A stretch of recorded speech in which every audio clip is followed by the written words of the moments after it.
Albert Awol, the voice of the jungle, broadcasting on the DVC to all points unknown. If you're within the sound of my voice, you're listening to Welcome Home Podcast on the DVC.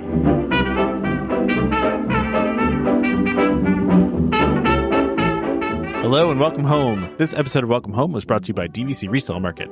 Thank you for joining us on episode 306 of Welcome Home, a Disney Parks and Vacation Club podcast. I'm Tom, here with Trevor. How's it going, Trevor? Hey. Welcome back. Yeah, thank you. Really excited to be back on this episode because got a lot to talk about. Yeah, we got a lot to talk about, and we also have a special guest here for this episode. So I would like to introduce my brother, Evan. So Evan came with me on the trip, and thank you for joining us, Evan, on this episode, because I figured it was better for both of us to talk about it rather than me just run through the list, because, Yeah, exactly. So welcome, Evan. Hi, thanks for having me. Yep. I find it funny because we talked about this on the show before, Trevor, obviously, but for the longest time we've been playing mini golf in VR, and we, I also play with your brother, and right, so like forever I just have heard Evan's voice, right? She's like for years now, right? I mean, it's been years, and so my wife, while we were waiting to see you guys at Magic Kingdom, my wife goes, "Well, what does Evan look like?" And I go, "I don't know. I mean, he looks like an avatar of some sort, a snake, or a floating head, head, or a floating head." Yes, he looks like a floating head to me because that's what he looks like in VR. So I was like, "No, I haven't seen him before." And she's like, "Oh yeah, I forgot that that's how it is." So, it was great to get to meet you, Evan, and also just it was nice to have dinner with you guys too. That was a lot of fun. Yeah. So yeah, you too. Yeah. All right. So, all right. I know, so Trevor, you have a lot to talk about. We have nothing else on the rundown except for Yeah. your stuff, and I'm just going to sit here quietly and listen. So just so everyone knows, I took a whole bunch of notes, and I've got just bullet points here. I'm going to be going through this basically chronologically, I think is the best way to do it. So we're going to just start from when we arrived and try and highlight as much as we can. And Evan and I will just kind of share what we saw and did as we went. So I guess we'll start with, we got into Orlando, we came into to Orlando Airport, and we started with a shuttle ride to the Polynesian through Mears. And I do actually just want to shout this out, is that our driver on Mears Connect, his name was Randy. He was actually really good. I was pleasantly surprised by a lot of times the drivers they get in, they turn on like the TVs and they'll run like cartoons or whatever. But he was actually doing trivia with us the entire trip, and actually there was a couple of things that he brought up that I didn't know, which it wasn't obvious to me. Like, I guess Minnie's full name is Minerva, which was kind of a weird. Is that true? Apparently, I actually didn't fact check him on it. I was gonna say, did you fact check this? I should actually do that now, but keep talking. I'll fact check. Yeah, there you go. He had a lot of of information in general, but a lot of also real estate based trivia. He knew a lot about how the purchase of Disney World went down. Yeah. So yes, that is according to Wikipedia, correct. Yeah. So yeah, that was very interesting. Getting to the hotel. So we kind of started off, I feel, on a good foot with that, and then we got in, and Evan and I just had to take time getting settled. All the usual stuff when you arrive on a trip, and then one of the things that we had to do was so Evan needed a magic band because he didn't have one, and so we went and got him one. Yeah, you gotta exactly. Have one. Yeah. And so we went and got him a magic band, and sorry, you have to correct me if I'm wrong. This, Ev, I think we initially we got our stuff, or we got like the food that we ordered for the room, but then you wanted to set up your magic band because it was set up by default that like everything was going to my card, and we wanted to make sure that both of us using our magic bands were getting billed to the correct card. So we went back to the front desk to get them to set that up. And we spoke with this gentleman, Timothy, there, who I need to call out his poise in handling, for for lack of a better term, we actually ran into a legitimate Karen at Disney World. Yeah. Not a cast member though, right? Or no. Okay. This was just so like we a Karen were in the wild. Yes, exactly. So we were talking with well, you Timothy. also had dinner with my wife too, who's named Karen. Oh yeah, no. Not that Karen. No offense to people actually named Karen. Yes, exactly. Sorry. So we were talking with Timothy, and he was helping Evan get his magic band all set up. And then all of a sudden, this lady walked up and just started talking to him. And so Evan and I kind of like we deliberately like turned away from her and we're kind of ignoring her. But he just so she just started like talking to him. She was upset because the most I heard was like she had spent like $700 or something. She was very disappointed. And when she said that, I was like, oh, okay, I know what we're dealing with. But Timothy was actually very great with her that he and this I think is, it highlights, cast members have to deal with a lot. And he was very nice. And so he didn't like stop what he was doing with us. He was kind of talking to her, but he was still like working on his tablet, doing what he needed to do. And he kind of like, just he was like, okay, let me deal with it. Or he was very polite with her. Like he didn't like dismiss her or anything, but then he came back to us right away. And then he was actually like just let her sit there for a minute. And you could see that she was like she was just getting madder, like whatever it was, I don't know what the situation was, but he found that balance of, he wasn't rude to her, but he also didn't brush us off either for entertaining whatever it was her problem. Because honestly, like regardless of what her issue was, the fact that she just walked up and like we were in the middle of a conversation, he handled it very well. So like who does that? I know, like who does right? like that's insane. Yeah. She was not the last on this trip either. We'll get to that later. Seriously? Yeah. We did. That's right. I almost forgot. We did have a second instance of this, but it was not on Disney property. This will come later in the trip. So, wow. Yeah. So that was interesting to experience that. So we had our first night there. We kind of got all settled in, and then we started our first day in Magic Kingdom. So we got to Magic Kingdom. We had for Magic Kingdom, we had debated between doing the Premier Lightning Lanes or just doing a Lightning Lane multi-pass and single passes. And because of the price of Magic Kingdom, I decided it wasn't really worth the money to do the Premier Pass at Magic Kingdom because it's like $400 and it was hard to justify for just one day. So, dude, and I got a ton out of the Magic Kingdom day was the same as yours. Like, and I got I think I did 8 different attractions with my regular Lightning Lane that day. It was great. So we did the regular Lightning Lane as well. We didn't do the Premier Pass at all that for Magic Kingdom that day.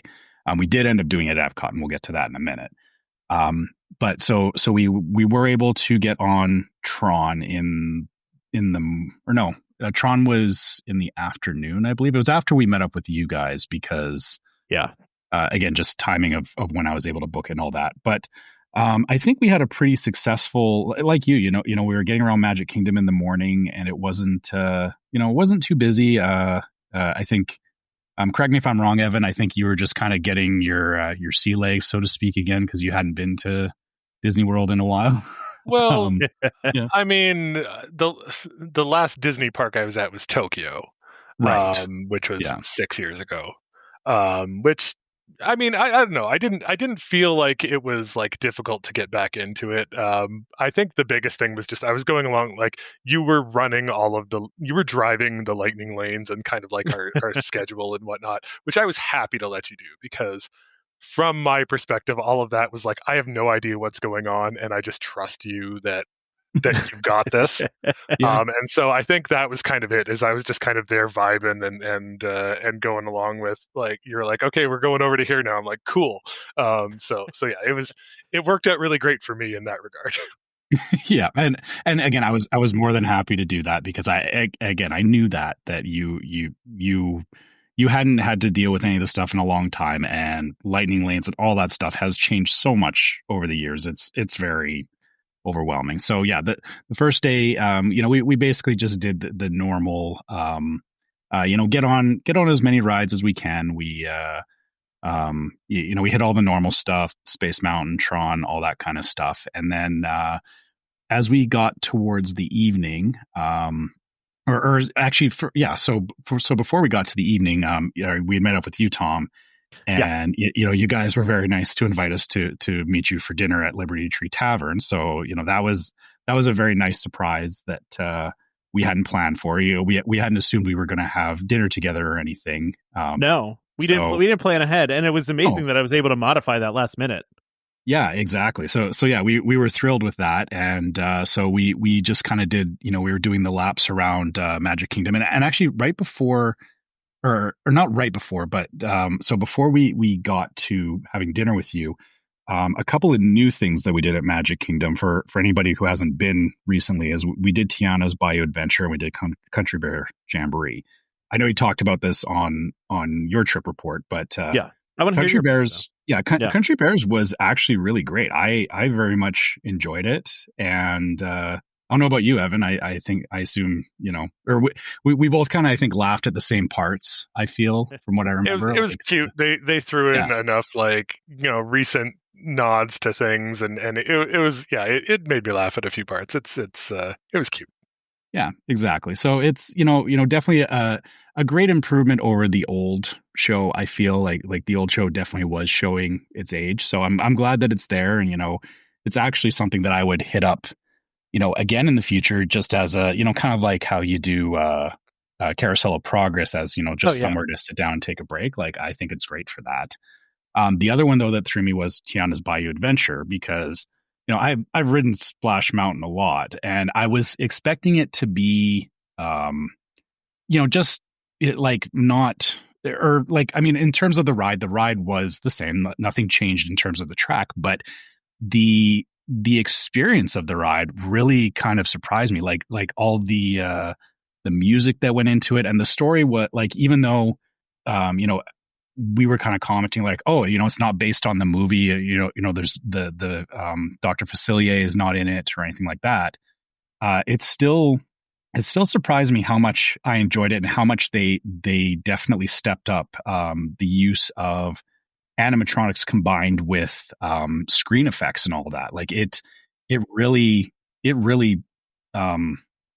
the ride had a glow up, I guess is the best way to put it. I think they've been doing a good job recently of using screens when it's appropriate, and then using animatronics when it's when they can. You know what I mean? Yeah, absolutely. Yeah, and I was glad to see it on Tiana's. Like it definitely brought some life back to the ride for sure. That's good to hear. Yeah, I thought it was great. Definitely a good redo, much needed. Yeah. I mean, I know I've heard comments that like, oh, it's the same ride and all that, but I mean, it's a much improved. Yeah, and you didn't even actually see Splash Mountain when it was in its worst state, when like the animatronics were like breaking down. True. Yeah. Yeah. So yeah, it was that was a great surprise. And then so we did those, and then we came to meet up with you for dinner. And the timing of it was very perfect in that we kind of showed up, I think we were there about like 10 or 15 minutes before we were scheduled to have dinner. And we just took that as an opportunity to just kind of sit and rest for a few minutes because we had been running all day. And it started raining, I think like just as we were going into the restaurant. Just as we walked in, yeah. Yeah. So what was funny though, Trevor, what was funny is that like I walked up, right, and I'm talking to the lady, in the front that's like, checking reservations. And she was like, oh, what's the name? And I was like, well, this is the name, but my whole party's not here. I don't know where the other two are. They'll be here later. And then all of a sudden, you're just right behind me. And you're like, hey, we're here. And I'm like, oh, well, okay. We got the whole party now. We're good. We were standing just across the street, like against a wall. And we watched you walk up and like, oh, hey, there he is. And then, you just didn't see us.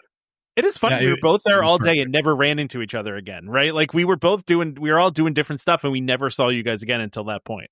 Yeah, I mean, I think Magic Kingdom is big enough that actually no, that is not true, Tom, because when I was sitting in Cosmic Rays, Evan had gone up to get his food. You walked by the window and waved at me because you guys were on your way, I think, to Winnie the Pooh or something like that. Yes, I believe. And so yeah, you did run into. We did. You're right. Yeah, you're right. So, we just happened to be around there. Yeah, you're right. Exactly. But you're a Liberty Tree convert now, right? That's Yeah, I mean, Liberty Tree was I'll be honest, when you told us we were about Liberty Tree, you were like, it's Thanksgiving, and I said this to Ev after we left you guys. I was like, I don't know if I want Thanksgiving dinner. Like it didn't feel like something that I wanted in the moment. Yeah, that's fair. That's fair. But it was fantastic. Like it was a great meal. Very much loved it. Something that I'm definitely, when I go back with my family, I'll be pushing to go and eat there because it's a great meal. The dessert was really good. That toffee cake was delicious. So we really enjoyed that. So after we had our great dinner with you guys, and so this is where things get weird.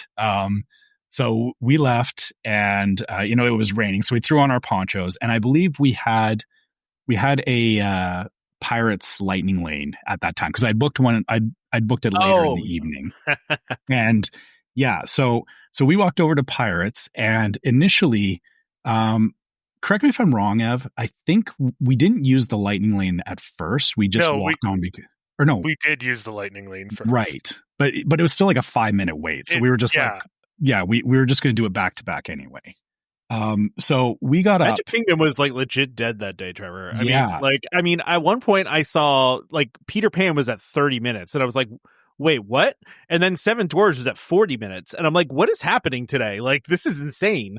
Like, I've never seen Peter Pan at 30 minutes, so like that doesn't shock me. You was walk on.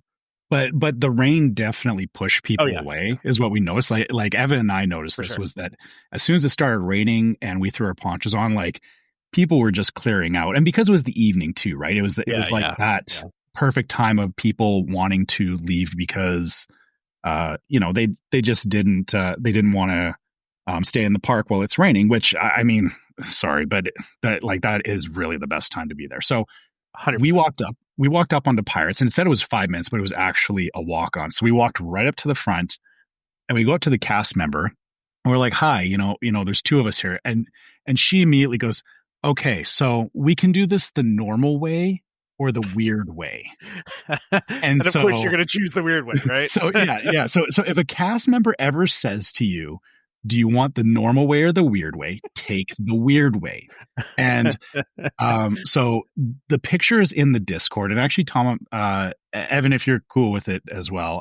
Yeah, it's fine. I would like to have this picture on like the on the Facebook group. on the Facebook when we publish this episode.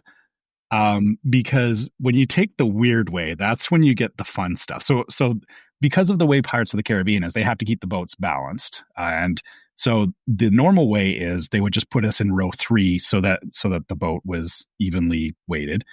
But the weird way was she put one of us in the front of the boat and one of us in the back of the boat, which was absolutely hilarious. And you can see in the picture that we got that as we were coming up to it, I think I yelled back to you, and I was like, point at me and I'll point at you. And and I have some short videos of it too. Like it was such a funny experience to just be in there, and there was no other boats, like there was nobody in front or behind us. It was just us going through the ride in the front and the back of the boat. That's almost kind of creepy in a way, right? Like, because you're by yourself in there. I mean it's cool, but we were laughing. I was having the best time with it. I think if we were like taking it really seriously, it would be creepy. But I mean, it was just so funny. So I think it was great because of the that. funniest part about it is that it wasn't your idea, right? Like yes. I think Trev kind of debated a little bit. He's like, "Oh, which one do you want to do?" And I'm like, "The weird one." Like, of course. I was trying because I was trying not to like I know we had talked about like I was kind of leading things around all day, and I had said to you, I want your input on things. So I was trying I wanted to do the weird way, but I didn't want to just like make that decision for the group. Exactly. So definitely glad we did the weird way. And then so after that we got on to Jungle Cruise, which we were so close to getting our own boat on Jungle Cruise as well. Gosh. Same thing. Like there was just nobody there. And so they had us sitting in the boat and they were about to take off. And then a family of 4 came and got on the boat with us. Boo. So there was, there was only 6 of us on the boat. And yeah. It's still cozy. And before that, so we had ridden it earlier on a lightning lane as well. And we had gotten this cast member, his name was Keaton. I have it written down in my notes here.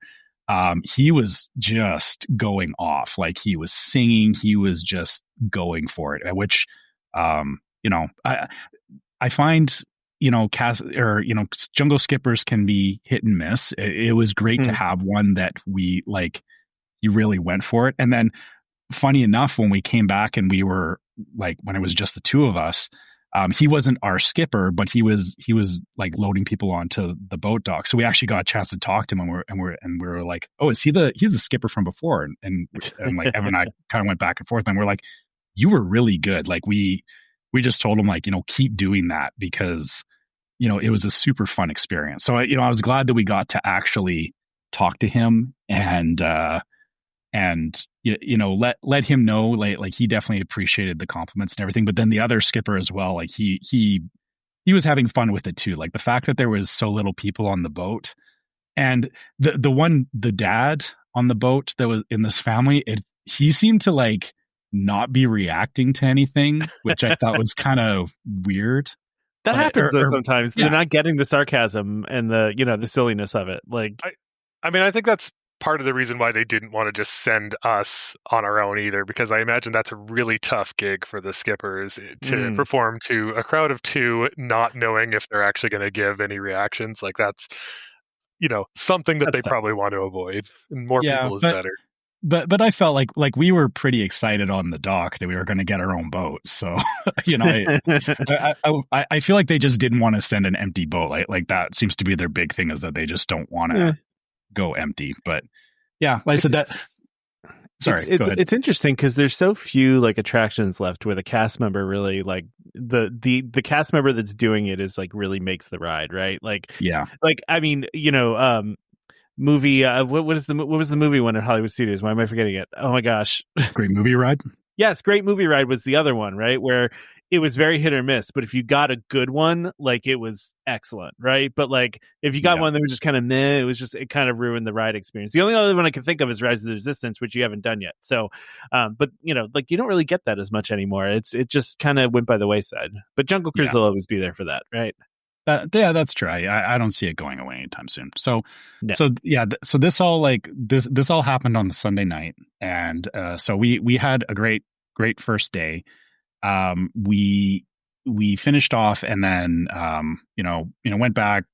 I don't think we started Epcot a little bit later the next day. So on the Monday we went to Epcot, and the reason for that was that I decided that was the day we were going to try and do the Premier Lightning Lane, which I'm actually really glad we did for that, because it did take so from my point of view, at Magic Kingdom I was busy in the app, like checking for lightning lanes and all that, and that was fine. Like, I'm used to that, but having the Premier Lightning Lane took all of that away on the Monday. So we talked about this in the past, about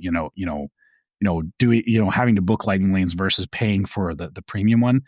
The Premier definitely does give you that, if you only have one day in the park and you can justify the price of it, it is worth it. Also, the bonus too of doing the Premier was we actually got 2 rides on Guardians because of it, because I had booked a single lightning lane on Guardians, and then the Premier came with a lightning lane for Guardians, so we were able to do it twice in the day. But it also it worked out really nice too, because even though Epcot was it was rainy that Sunday. Yeah. I feel like it, correct me if I'm wrong, but it felt like it was like very on and off. Like it wasn't like super rainy, but enough that we were definitely throwing our ponchos on at various points from what I remember.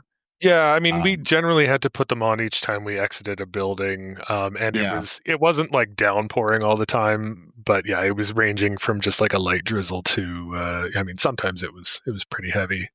I know my shoes got quite wet. Not as wet as they actually got later on in the trip. Oh, we'll get there. Yeah, we will get there. Don't worry. I should mention too, Trevor, really quick, just to go back. We had talked. Remember, we were going to play mini golf, and that the rain also killed our mini golf. By the way, that's true. So we did not get to play mini golf together after all that. Yeah, I forgot. Yeah, on when we arrived, it was raining that night. So yeah, it rained pretty much the whole time. Yeah, that we were there. So it did. Yeah, and for us, like it rained. It rained Sunday and Monday, and it rained some on Tuesday, and again, we'll get to that. But Monday felt like it was raining most of the day. But like I said, using the Premier Lightning Lanes was pretty much just, I think Evan and I just kind of started from Guardians and then just did a loop around the park and just hit every ride, which again was nice. Like, like things like Ratatouille and Frozen Ever After and all that. Not having to like, oh, what's the wait time or when do we come back for a lightning lane? Just literally like walk up and go it was super nice. Like it's, again, not something I would do for every trip, but I can definitely see where if you have the money to justify it, that it is, Premier Lightning Lanes are worth it from a, I guess a quality of life aspect. I was thinking about this and I understand how it's a tough sell because it is a big upfront cost. If you can afford it, I mean, if I could go back and do it again and I could afford it, I would absolutely do it because I'm just thinking about like the amount of time saved and like if you equate your own time to like money, like I do think it's worth it. It's just it is that hurdle to get over. That is true, and I guess for this particular day because we also had we had done. The day in Epcot, and then we had taken a break in the evening, and then we went and did the after hours party in Magic Kingdom. So because of the fact that we got everything done in Epcot so quick, we weren't feeling like pressed for exactly what you're saying. We weren't pressed for time to go back and like try and do more at Epcot. Like we were very, I felt very satisfied with what we had done at Epcot, and then we were able to just break off and go back to the hotel for a bit, rest, and then. We had a late evening in Magic Kingdom after that.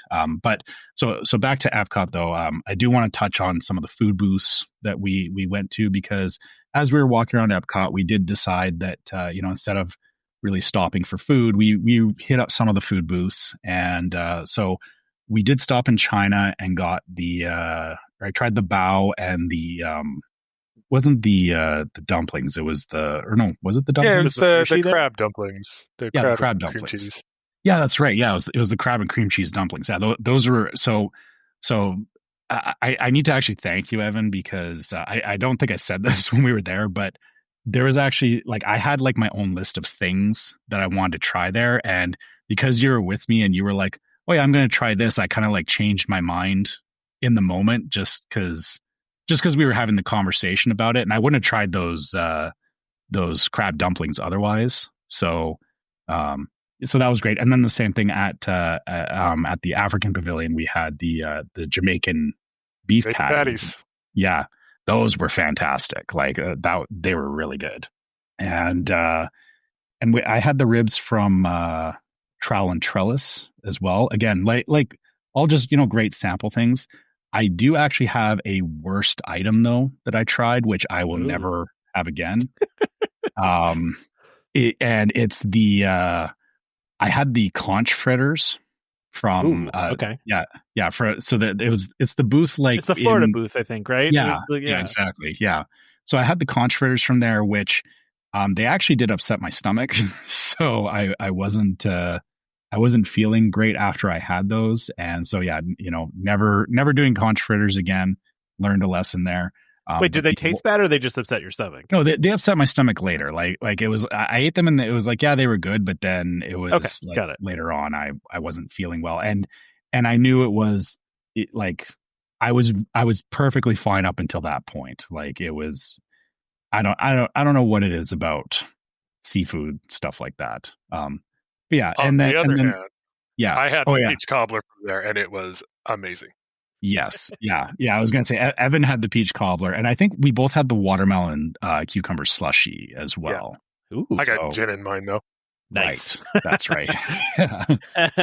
So yeah, lots of great, lots of great sampling stuff at Epcot. We kind of did the whole loop around with it. And then also I need to point out that I did try, or I went to Club Cool with Evan.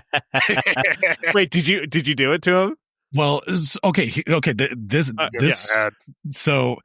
So first of all, I made him try the one from China, the Smart Soda, the one that tastes like barbecue sauce. To me, it tastes like cigarettes. I don't know. Well, yeah, it's very smoky. So he tried that, and of course, I didn't record his reaction to that because what I was waiting for was Beverly, of course, and so he got the Beverly. I got my phone out and started recording him, and he went, "Oh, not bad." Oh, come on. Right? So Trev has this like poop-eating grin on his face. And he's got his phone out looking at me as I'm trying this thing. And I'm kind of looking at him like, okay. And I drink it and I'm like, yeah, it's kind of fine. It reminded me of like a Fresca or something. And he keeps looking at me. He's like, well, what do you think? And I'm just like, it's all right. I then went back for seconds just to make sure I wasn't like missing something. God. Still fine. I think later I went back for a third taste just because I was like, it wasn't. And he got me to even try it again to make sure that it wasn't like, because I was like, did they change something about it? No, it's still Beverly. It's still like, and let me be clear, it would not be my first port of call. Like if I'm in Italy and I, at a restaurant and someone asks what I want, I'm not going to ask for a big glass of Beverly. But like if someone handed me a bottle of it, I'd drink it. Wow. That really backfired on you, Trevor, huh? Yeah, it did. I was so disappointed at the time. And I was so flabbergasted that you like didn't react to it and that's like a tried and true tradition is to treat new people with it. Yeah, he really looked crestfallen and disappointed. And I felt I was so sad walking out of Club Cool. It's like, oh man. Yeah, so that backfired, but if that was the worst thing that happened to us that day, like, yeah, I mean, it was a great day all around. So we did Epcot, we did the after hours party, which I've talked about after hours parties before, and this was no different. We went in with we got on everything we wanted to get on. I don't feel there was anything super eventful that happened while we were there. Unless there was the fireworks on Speedway. Yeah, that's right. Yeah, we were riding Tomorrowland Speedway just as they were running Enchanted during the after hours party as they do. Okay. Yeah. But we just got the fireworks, so we were like, I actually have a great video of Evan was in the car in front of me, and he's driving and the fireworks are going off over his head. So nice. So yeah, it was great. Like very. Very just like picture perfect, like, you're in the middle of Magic Kingdom kind of stuff for an after hours party. Everything was walk on, or did you wait for anything? Seven Dwarfs was the only thing we waited for, but that's kind of par for the course. I think we waited about 20 minutes for it. It was like 15 or 20. It didn't feel very long at all.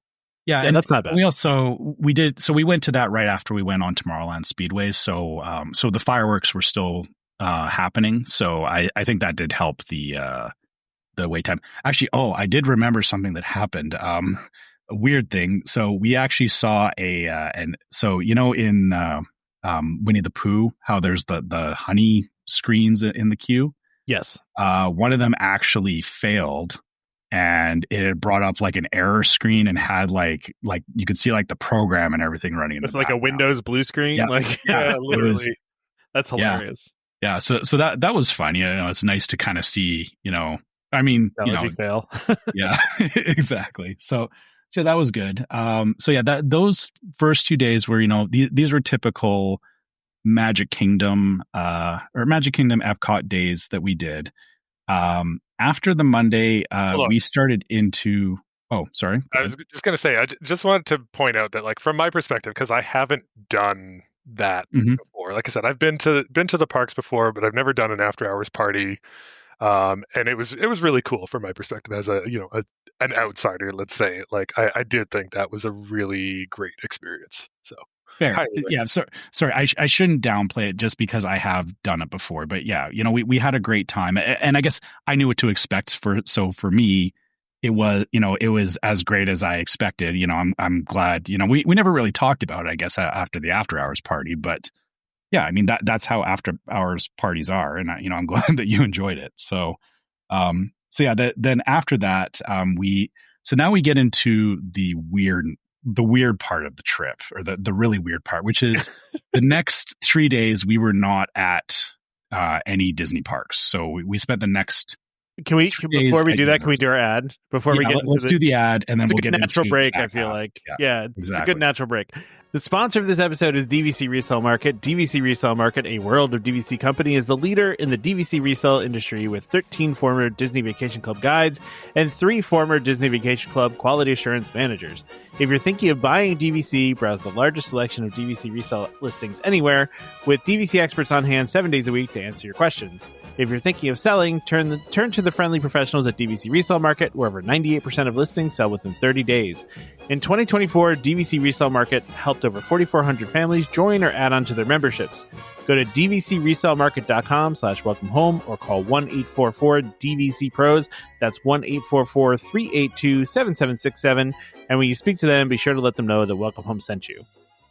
So now the weird part of your trip. That's really an interesting way to preface it.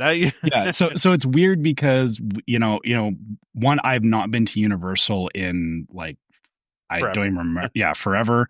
So this was entirely new ground for me. And Evan hadn't been as well since, I want to say 2008 or something like that was the last time. No, I think it was 2001 that I went with Dad. And I was at just the regular, Islands of Adventure hadn't opened yet. Right. Yeah, that's right. Yeah. So you'd never been to Island of Adventure, so neither of us had been to these parks. And, I should preface, as you were doing the ad, Tom, I was sitting here sipping out of my, my Coke Freestyle souvenir mug from Universal as you were getting ready for that. So, we will get into, this is an overall observation. There are Coke Freestyle machines everywhere at Universal, and I wish Disney would do that. So that's a first observation. So Evan and I, we got to Islands of Adventure, and we agreed that the very first thing we were going to do was go ride Hagrid's coaster in. Sorry, I can't remember if it was Hogsmeade or I confused Harry Potter or something. Yeah, Harry Potter Hogsmeade Village. Yes. Thank you. So we immediately went over. We made our way over to there, and we got in line for it. It was about a 60-minute wait because we had been at the after hours party the night before. We didn't get to Universal right at open. I think we got there about 10 o'clock. So an hour after the park opened. And we also had to screw around a bit with tickets getting in. Yes, that was when I messaged you, Tom, because we sorry about that. Yeah, that's all right. Yeah, so a little bit behind the scenes. So Tom helped us with purchasing the tickets just because of conversion rates and all that, and so because of that, I needed Tom's help to actually get the tickets onto our account. That is one thing I will say about Universal is that they're not, or so how we had the tickets set up at Disney, Evan and I both had our own accounts and everything worked. Universal made it far more difficult. So yeah, you were calling me while I'm at work. And I'm like, why is Trevor calling me? He's Universal. What is he calling me for? Yeah, I was panicked, and I'm sorry. It's funny that. No, it's fine. It's my. I didn't realize. I didn't think about that was going to happen. Yeah. But it's all good. Well, neither did we, because I thought that because I had my ID and my name was on the tickets and everything. I thought that'd be enough, but they were like, no, we need to see Tom's ID. And I was like, oh, all right. So, once we got in, that was fine. And actually, I should also, I'm going to say this up front too, because we did use ride shares going to and from Universal every day. So we kind of alternated back and forth, because I think Evan had the Uber on his phone. I had Lyft on mine, and it was kind of a good, seeing if there was any real differences between them. So we just alternated, to and from between those. Doing ride shares, the ride shares were a great experience. We never had issues with our drivers. They were always very nice. The one thing though is, if you're staying at a Disney resort traveling to Universal, going up and down that highway is it is a challenge for sure. And and we even talked about this with one of the drivers, that he was saying that it's been under construction for way too long and it's way overdue to be expanded, and because of that, it does, like, you do really need to budget that into your time getting to and from Universal, specifically if you're staying at a Disney property. So it's a hot mess. I mean, we had to drive in there. We had to drive on there on the way from the to the resort too, and it was just backed up traffic for miles. It's not great. Yeah. So yeah, we dealt with all that. We got through City Walk, got into Islands of Adventure. So when we got to Hagrid's, it was about an hour wait to get onto Hagrid's. Evan and I figured that was a good time to test, or we had made an agreement that we were going to actually use single rider to see if that actually sped up our time to get on the ride, which it was a posted hour wait. And I want to say it took us about, correct me if I'm wrong, Evan, I want to say it was about 45 to 50 minutes. I think it was staying about single rider. It saved us about 10 minutes. Yeah. So they're probably not worth it. Well, I don't know. It felt like there was something weird going on because the single rider line just did not move at all for a while. Yeah. And I remember thinking, like, statistically, there should be at least a few people getting on, and it seemed like they must have been doing something at the front for a while. That ride does break down a lot, though, too. That ride is notorious for being. The other line, there wasn't a breakdown announcement. Oh, there wasn't? Okay. Yeah. So there was something weird going on. So I feel like it could have been shorter, and there was other people in the line with us that were also kind of like confused about this. So yeah. I think we just like maybe got unlucky. It did ultimately save us some time, but and the nice thing too was that because we did the single rider, Evan and I both got to ride on the bike side of the coaster, because it from what I understand, riding in the sidecar versus the bike, it does feel differently. And because we were both single rider, we got put in with different groups, and we did both get the bike. And so I need to shout out to the lady that I was paired with. Her name was Anne. She was very nice, and she was like, "Hey, I've ridden this before on the bike side. Do you want it?" And I was like, "Yes, please. I've never been here before."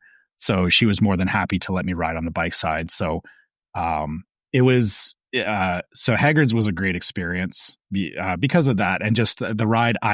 I put the ride in the same tier as Guardians. Like it's just a great roller coaster. Great, like there's nothing extreme about it, but it just feels really good. Like there's lots of cool elements to it. So, great theming, great pacing. Yeah, really, really great overall. Yeah, and so that was like we started off on a real high note with that. So immediately after that, we went over and rode Harry Potter and the Forbidden Journey. Now, it's probably worth mentioning, you didn't mention, we did have express passes for Universal. Oh, yes. And Hagrid's is the only ride that does not use them. So that's why we had to wait. Yeah. So actually, yeah. And thank you for reminding me on that, Ev. So we did get the Premier passes, which, in terms of price and everything, Premier passes, and I know a lot of people know this, but Premier passes at Universal, they feel a lot more valuable to me, or a lot more value than the ones at Disney, only because of the fact, like, we didn't need to make use of them in this way, but the fact that it's just unlimited rides, like knowing what I know now about Universal, like if I went back with the Express Pass, there would be certain rides that I would, do like 3 or 4 times in a row with the Express Passes versus trying everything once, which is what we did on this trip. So yeah, like I said, the Express Passes there were great, for the same reason as when we were at Epcot, is that it really saved us on, not having to, outside of Hagrid's, we weren't wrestling with lines. We were just like, oh, let's just go to this ride, we're riding this next kind of thing. So yeah, we got on Harry Potter and the Forbidden Journey. It's an interesting ride. It uses too many screens. I know, Evan, I believe that this was the one that actually made you kind of sick when we got off. Like you had to take a minute. It really did me in. It's not the fact that it uses screens, it's the fact that it uses the big full panoramic ones as like a motion stimulator. Yeah. And it did me in. The parts in between with animatronics were totally fine and great. And I wish they had done the whole ride without those screen sequences. Agreed. Although I do fully admit I did very much scream out loud and jumped when Aragog popped up in the ride. The giant spider from Harry Potter legitimately scared me. so that was fun. But yeah, so we did that, and then we did do Velocicoaster, and you know the funny thing, so we went. We actually kind of got lucky with Velocicoaster that it was actually down for a little bit, and we kind of waited outside, and it came back up. I think within inside of like we were standing outside for like maybe 5 minutes. I think we'd like wandered into the gift shop, and then they'd announced that the queue was open again. This was where we learned about the lockers at Universal and how challenging they can be. And oh, really? Not well. So I wasn't prepared for this, that, you know, they're very strict about, you know, you got to go through the metal detector. You can't have anything on you that could fall out of your pockets, which is understandable because of how the ride is. But it did kind of throw me for a loop because, you know, outside of Tron at Disney, there's no other ride that like makes you use lockers the way that they do at Universal. Yeah. So we were kind of scrambling a little bit, I felt, or like initially I was, and even like I had to go through the metal detector twice because I'd forgotten something in my pocket and I had to go back and put it in the locker. So that kind of like soured the experience of Velocicoaster a little bit, I felt, just because I was unprepared for that. And but then the ride itself, I may get some hate for this, but I feel Hagrid's is better than Velocicoaster. Wow. Even though Velocicoaster is a more extreme ride, and it was fun. I actually didn't enjoy it as much as I thought I was going to. I don't know how else to put that. So I'll say this. I think I enjoyed Velocicoaster more than Trevor did. Yeah, I do generally agree. I think Hagrid's was overall a better ride. Like, it had a better thing going on. Velocicoaster is insane, and it's great, and it was a ton of fun, and it was scary, and like, I like, it was really, really cool, for sure. But overall, I do think Hagrid's was a little bit better. My sister's review of Velocicoaster was that she thought she was going to die. Yeah. Yeah. The last inversion on it, I rode the whole thing with my hands in the air, except for the last inversion I had to grab on because I legitimately felt like I was about to get thrown out. And that was me for about half the ride because like we had talked about this, that I think just how the lap bar kind of clicked in for you, I felt like I had more wiggle room, and so every time we hit an inversion, I was holding on because I felt like I was going to fall out. So yeah, for me it was definitely, it was extreme and it was fun, but I think it was just I wasn't expecting it to be that extreme, I guess, or I didn't think that the inversions would be as intimidating as they were. So for me, that kind of took away from it a little bit. I'm not saying it's an awful coaster, you know, don't get me wrong. It's still a great coaster. It's just, given the choice between Velocicoaster and Hagrid's, I would go back and ride Hagrid's again over Velocicoaster. So, yeah. And then after that, so it started raining a little bit at this point. And, you know, us being Canadians, we figured, you know, we could tough out a little bit of rain. And we also thought it was a good time to get on to Dudley Do-Right's Ripsaw Falls, which... because it was raining. Yeah, you know, it's like you get on the wet ride when it's raining. And why not? Yeah, exactly, right? Sense. Yeah, you're already wet, right? Dudley's was fine. Like it's a tight log ride. Like the way they make you get into it is very like, they say not to bend your knees, just to like slide down into it because there is not a lot of room. Ugh. And so I'm a really tall guy, and I struggled getting in and out. Like it was really tough. And also, if I was any wider, I don't think I would have fit. Yeah. So yeah, that was okay. Like we got a little bit wet on that, but because we decided at that point that they have the lockers right there. So we'd rented a locker for, you know, a bit. We threw both our bags and we're like, we're going to ride this. And then we're going to ride, Bluto's Bilge Rat barges, which, you know, looks like Cali River Rapids. It's one of those And- circular tube rides, right? Yeah, exactly. And we thought, again, silly us. We were like, hey, it's raining. If we get a little bit wet on this ride, it's fine. I have never been so completely soaked. Just they could have thrown me in the lake in the middle of the park, and I feel like I would have been less wet than what I was on this ride. I'm pretty sure we were less wet in the pool at Volcano Bay than Yes. we were after just walking around after this ride. It was insane how much water they dump on you. Yeah. And we were on there with some other people that also were not wearing ponchos or anything, because again, we figured, hey, we don't need ponchos for this. Huge mistake. Well, and the other thinking that we had is, okay, it started to rain. It wasn't supposed to rain that day. It wasn't even supposed to be cloudy. And so we're like, this is going to clear up. We'll dry up quickly. It stayed cloudy and raining for 3 more hours, I think. Yeah. Yeah. So Florida. So we were just walking around soaked. We tried using the people dryers to dry ourselves off, which didn't do anything.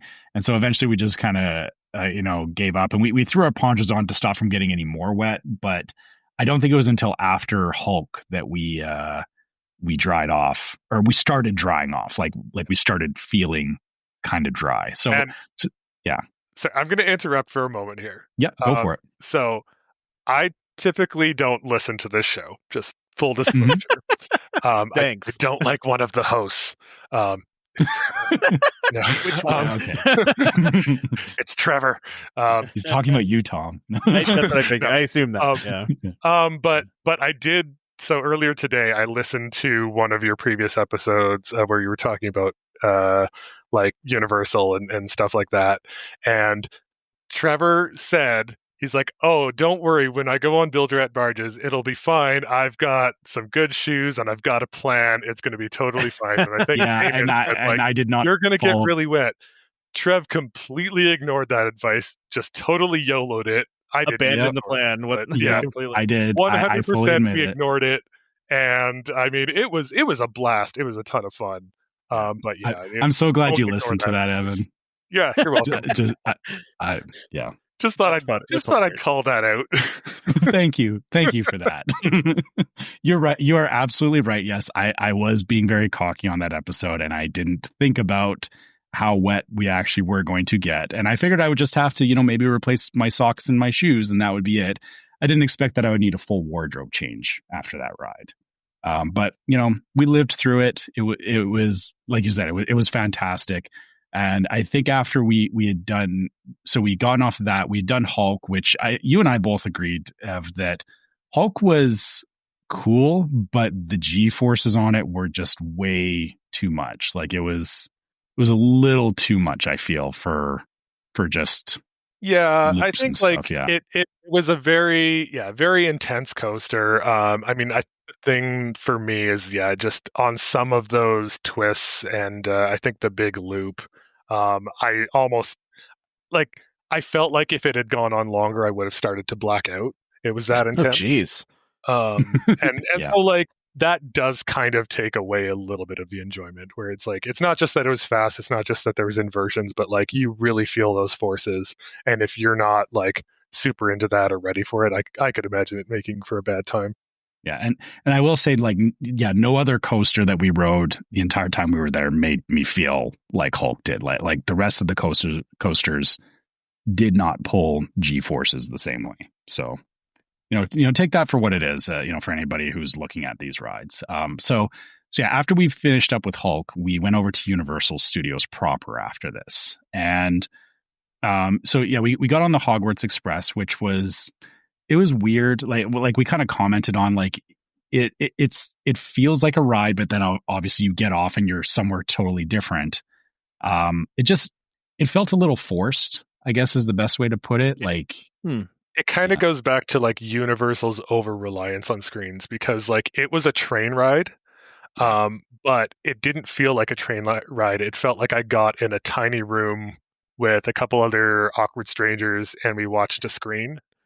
Watched a movie, and then we were just in an enclosed box watching a movie, and then when we got out on the other side, we were somewhere else.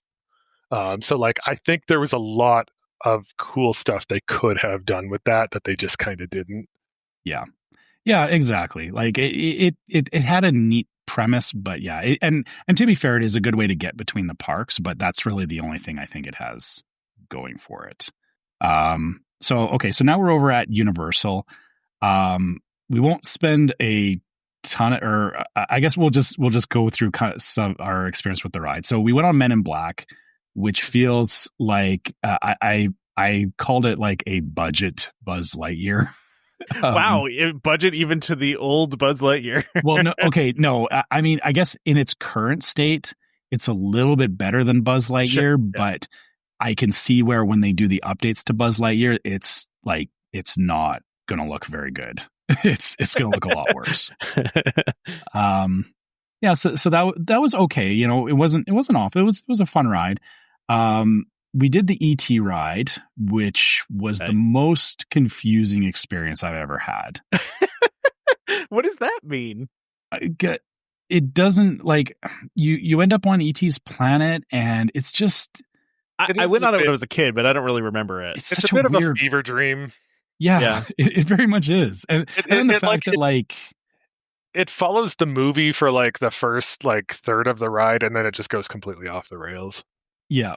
And I've ridden it before. Like the last time I was in Universal, I had ridden it, so I remembered it, and so I knew what to expect. But this was new to Trevor, so yeah, I'd never ridden it before, and I was like, this is just weird. Which, you know, I guess it's not a bad thing. It's just the thing I guess that kind of got me was like the beginning of the ride is like, you know, Steven Spielberg is in like the pre-show being like, I'm so excited to show you this, and it's like, what happened? Like, oh man, you're gonna make people mad with this. I'm okay, but to be fair, Steven Spielberg has redeemed himself with Epic Universe, so we'll get there. I had a nicer opinion, I think, of ET. It was like riding Peter Pan. It was just kind of a cute little like whatever, we'll ride over things. Like it's a classic ride. Yeah, I just found the aliens. I think Trev was a little creeped out by the aliens. That's fair. Yeah, the aliens on the planet were just creepy to me. Like they weren't like cute. It was just downright creepy to me. So we rode it right after you kind of skipped us. We rode it after the worst experience that we had. Oh, I'm sorry, I forgot. You're right. I guess maybe I pushed it out of my head because so we rode the Simpsons ride right before ET. That was the worst experience ever. But before we even got on the ride, this was actually our second Karen encounter of the trip. So we had used our express passes, you know, and we walked in through the express pass line. We got up to the front, and there's two lines. So there's there's one labeled number 1 and a number 2 line, and the guy running the line, he's just, you know, shuffling people into each one because it's like, you know, the line to get to the loading area, right? So there was a lady in front of us with her 3 grandkids, and just her and her grandkids, and they initially were going to go up the number 2 lane, which kind of goes up a ramp and around a corner, and he was like, oh no, wait, go into number 1. And so he put them into the number 1 line, which just kind of goes like it doesn't go up a ramp or anything. It just goes around the corner, but it's the same thing. Like you're just queuing to get onto the ride itself. And so then he puts us right behind her, and then she's talking to her kid or to her grandkids, and she's like, they put us in the wrong line. And we're like, and we're kind of listening to this, and we're like, okay, whatever. And we're watching, like, you know, they had like the Simpsons clips going, and you know, the Simpsons clips were very funny because they felt almost meta to like the employees that were working there didn't seem very enthusiastic about working at the Simpsons ride. And it kind of emulated what like was going on in the Simpsons episodes they were showing. Very apathetic. I said to Trev, like, ironically, this might have been the best themed ride just because the employees really sold that I was in like a terrible amusement park, like yeah. They did not care. They weren't moving fast. They just didn't seem to have their heart in it. This was kind of in general for all of like Universal, not Islands of Adventure, but like Universal Studios proper. It just seemed like that was where they put their worst employees. And I because they took all the best ones for Epic. Yeah, and that's what it did kind of feel like, is that, yeah, you know, all the good ones were over at Epic and they were just filling gaps at Universal. So you know, keeping that in mind, we have this lady in front of us in line who she's getting upset, and she's like leaning over the rail, like trying to yell at the guy or get the guy's attention that put us into the line, that, you know, trying to explain that, like, she's like, I was supposed to be in the Express Pass line. And he was like, yeah, you were. And he was like kind of ignoring her, and she kept like going back. And then she was like, she got on the phone at one point and was making a phone call. And it was just very comical to watch. Like, she was we were just very adamant that they were, you know, that they had put her in the wrong line, that they ignored that she had express passes. And she was very adamant that an express pass should mean that she shouldn't have to wait a second to get on. Yeah. Gosh. And the sad part was, you know, her grandkids were far better behaved than her. And they were actually the ones saying, Grandma, come on, Grandma, like, you're embarrassing. Keep up with the line. Like, calm it down, Grandma. Yeah. So I felt bad for her grandkids, unfortunately. But like I said, it was very funny to watch. And then when we actually got onto the ride, she was actually on her phone as the ride started. Oh and then when it started, like, there was a simulator, so it started bouncing around. Then all of a sudden, whoever she was talking to, she's like, "Oh, I'll have to call you back." And we're like, "You're on a ride. You're on a ride. Yeah. What are you doing?" When we were at Disney, I went to Carousel of Progress. Someone took a phone call in the middle of Carousel of Progress and was loudly talking. I'm like, seriously? I was like, I mean, I know it's Carousel of Progress and people like to take naps here, but for real, like, who does that? You know? Yeah. And yeah, it was the same kind of thing. And so we had a good laugh about it. And then, yeah, the Simpsons ride, unfortunately, because again, it was that domed 3D thing. And it honestly went on, like, it just speaks to the over reliance on screens at Universal. Yeah. That was actually the ride that got me, that I was like, by the time I was done, I was like, I just need to get off this ride and not do another screen ride. So we agreed not to do any more screen rides after that, and that's why we ended up getting on ET, because we were like, we needed something calm to get on. And so yeah, that was our experience with like Universal. And then the last thing we did at Universal was we actually rode the Mummy coaster, which I feel is a very good hidden gem of an indoor coaster that it's intense, it's fast, and it was fun, had a lot of cool effects, like the way that they did the pyrotechnics in that ride and everything were super impressive. I feel like it did, like, people don't talk about it a lot, and so just kind of where it was too, like it's kind of put into it's like on the street with like all the other rides, which this is something that Universal proper has a big issue with, I think, is that you feel like you're just walking down like streets, like there's the theming is not anywhere as good as like Island Adventure with, like the different lands like Jurassic Park and Harry Potter and all that. It's just like these flat buildings. And so I feel like if we didn't deliberately say like, or I knew I wanted to ride the Mummy because I was like, hey, I liked the Mummy movie franchise and I wanted to ride it, but I feel like it's one of those rides that you could have very easily walked past because they don't do a good job of honestly theming anything there. It feels like Universal just really needs a lot of love, and is my opinion. Yeah. So yeah, this was all just in the one day. So we very much started off on like, a lot of great experiences. And by the end of the day, we kind of hit some of the low notes of Universal, I felt. But overall, still, very, very great day. I was actually worried that we wouldn't be able to cover everything we wanted to do. But going between Island Adventure and Universal in a single day is very much doable. Like it's, like, people kind of talk about like, doing all these parks. Universal, I feel, does not take nearly as long as Disney, or at least our experience with it wasn't like, Disney still has way more ground to cover than Universal. So we did skip some stuff. I mean, it's worth mentioning. Like, we didn't ride Hollywood Rip Ride Rocket because by that time of the day, like I said, I think we were both done and not feeling great. And we were like, and I've heard things that like, that's a rough coaster. And I think both of us were like, we probably shouldn't do this. It'll probably make our lives worse right now. So we skipped that. We skipped Spider-Man. We skipped Transformers again because they're screen rides. Yeah, all screen rides. And actually, you know what? I realized I forgot to mention this. We did ride Kong. Oh, yeah, Kong. Oh, you did. I forgot about that. Jeez. Yeah, this is the weird thing, is that Kong wasn't a bad ride, but again, it had a very heavy reliance on screens, and honestly, until I just thought about it, entirely forgettable. Yeah, it wasn't super memorable.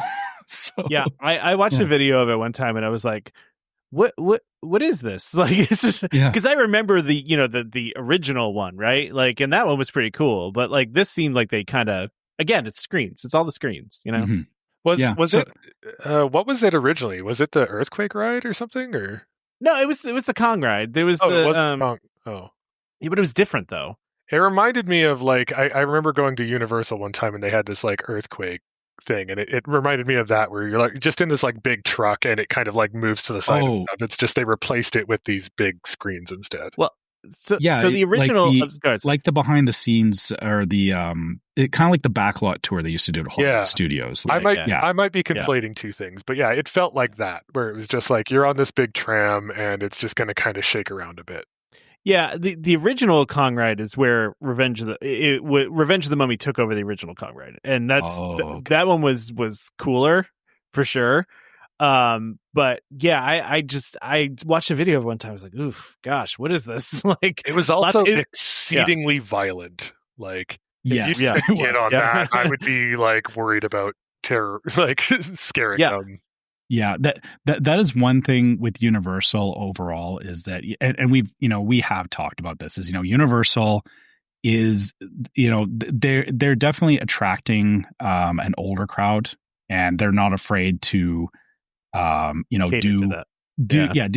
things that, on Disney rides would look appalling from that lens. But like the Kong ride, there was a lot of fighting between Kong and dinosaurs and stuff, and it was graphic. So yeah, we'll leave it at that. We also forgot to mention Escape from Gringotts and Diagon Alley. Oh yes, I'm sorry. Yeah, thank you. I forgot, because we were. I was so excited to talk about the Simpson ride. So yeah, Gringotts again.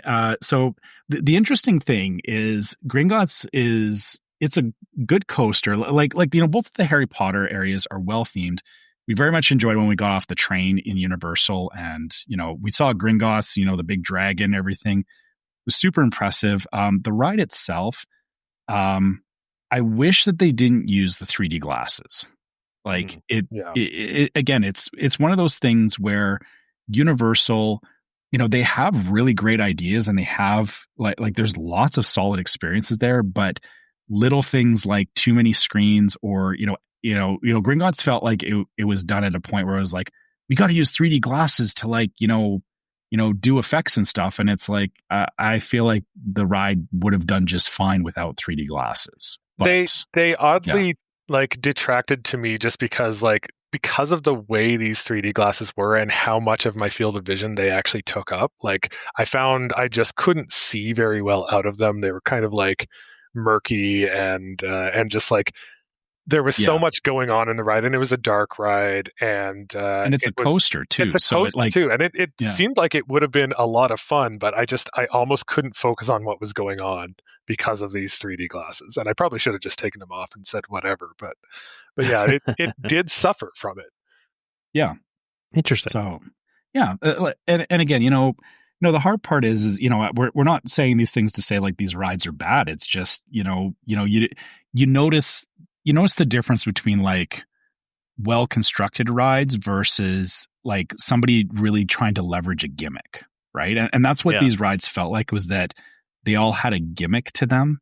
And not to say that Disney does this as well, definitely, but it felt like the way that the gimmick was done at Universal, just it wasn't good execution on it. And that kind of hurts. It hurts it overall. But there's still I'll say from my personal opinion, I will go back to Islands of Adventure again, and there's lots of great stuff there. Universal, maybe if I'm bored, is kind of my thought on it. Honestly, I think Diagon Alley is worth visiting just to see. Yeah. and riding the Mummy. And then the rest of it we could have easily skipped. Yeah. So I think everyone's waiting for your okay. For your, so your so here we go. Okay, so now we're on to Wednesday in Epic Universe. So we went to Epic Universe, and oh my gosh!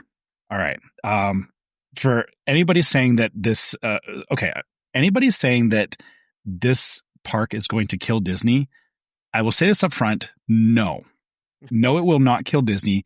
The only reason I say that is that for them to actually be on par with Disney in terms of the quantity of good park experiences, they honestly need about 2.5 more parks of the same caliber as Epic Universe before they're really competing with Disney. Yeah. But that doesn't take away from the fact that Epic Universe is truly epic. Amazing. Yes, absolutely amazing. Okay. So we started our day. We got through the gates. We went straight to Stardust Racers. So, I know you were super excited for that one. Like that was what you were definitely going to do. Yeah. Yeah. So we got there, and I feel like it was about like a 35 minute wait when we got there. Like it wasn't about that. Wasn't super long, but it was still like early in the day, and we got there. The locker situation for Stardust Racers. So they do the same thing as Velocicoaster, where you got to go through the metal detectors and everything. And again, super understandable because of how the ride is structured. But the way they do the lockers there is so much better. You don't have to scan your ticket or anything. They actually use facial recognition. So, very, very cool system there. And the lockers are about the same size as the ones that you get on Tron. So for anybody that, is wondering about it, the lockers are not, they're big enough. You can fit all your stuff in there, and very smooth experience getting, in and out of there from the locker standpoint. Yeah, compared to like the lockers at Islands of Adventure, were all very small ones that we really had to jam our stuff into, and also the locker areas were often like either like difficult to access or were just very narrow. Like I remember that was my issue on Velocicoaster, was that it was very cramped. Versus Stardust Racers was a very like open, easy to access area. So it just kind of made the whole thing like quick and easy. Yes, absolutely. So we got through the locker situation fairly quickly. Now, so we got a pro tip from one of our Lyft drivers, which I know we talk about this on the show about taking the bus driver's advice or whatever. Yeah. But so one of our Lyft driver, or as we were coming home the night before, we were talking with our Lyft driver, and we were telling him we were excited to go do Stardust Racers. And what he said to us was that so there's two sides, there's green and there's yellow. And he said the green side, or the simplest summarization of it is the green side, you get a little bit more hang time, and the yellow side, you feel a little bit more G's, which we did test this. So, and we agree with that assessment of it. So we ended up doing the green side, in the morning, which, again, it was an amazing experience. I feel, okay, I don't know how much of it I want to spoil here, but I guess, I mean, skip ahead if you don't want to be spoiled. Spoil away. All right. So yeah, anybody who doesn't want to hear the details of the ride, you can skip past this part, but the launch on this ride, like we were both very taken aback by how this launch went on Stardust Racers, because it comes around the corner and you start going down this tunnel, and we were like, okay, yeah, it's accelerating. And I felt like it was accelerating about as fast as Tron was going. Like it felt fast, but then it has a second phase to the launch and it goes even faster. Like, so I remember sitting there thinking, like, this is a long launch tunnel. And I remember kind of thinking to myself, like, wow, okay. And like, it when's it going to start in a way? And then all of a sudden it just kicks you. Yeah. With this second like launch that and it kicks you in a good way. Like it was crazy and like very surprising and amazingly fun. According to Wikipedia, to Endor, kind of like. Yeah. According to Wikipedia, it goes 62 miles per hour, whereas I believe Tron goes about 60. So they're about the same. Okay, but I guess the 2-phase launch very much changes how that feels. So sure. we rode the ride. When we got to the end of it, I was uncontrollably laughing, which I can't remember a time where I've come off of a ride and just been like that giddy. And also, this is the only ride that every time people were coming out of the ride into the spot where you get off the ride, the people coming off the ride were clapping every single time. like everyone was applauding this ride, which I've never seen that before for a ride. And so we did that. Just great experience. We went back and did it twice again in the evening because we really wanted to experience it at night. And we also took the opportunity. Crazy enough, when we came back in the evening, it was actually a 15-minute wait, which the first time it was actually a walk on. It wasn't even 15 minutes. Like we got in there really quick. So we did the yellow side, and then we went back and did the green side again, just to compare the two. And and we found like what that Lyft driver told us was true, is that the yellow side, the turns, like it's a little tighter on its turns, so it feels like it's pulling a little bit more G's. And the green side is a little bit wider, but also the green side does this cool thing where it goes up, like there's a hill that both of them go over, and the green side actually inverts at the crest of the hill, so you're upside down looking down at the other cars, which is just such a mind-blowing experience. They do a phenomenal job of syncing both sides. Like it's a really good racing, like dueling coaster, because they actually there's a second launch halfway through. And I was looking this up, and they do actually adjust how fast each train is going at that point. So if one's lagging behind, they'll speed it up so it catches up, so that they can sync again over that. It's this double inversion down this hill, which is it was phenomenal. Yeah, and that makes sense because every time we rode it, it felt like the cars were they weren't always accelerating at the same point. But the ride itself is actually syncing them, which again is just such a good ride. So we did that first thing in the morning, and then we went over to Burke right after that. So Isle of Burke, which How to Train Your Dragon is one of those rides, or one of those shows rather, that I watched it when my son was younger, very much enjoyed it.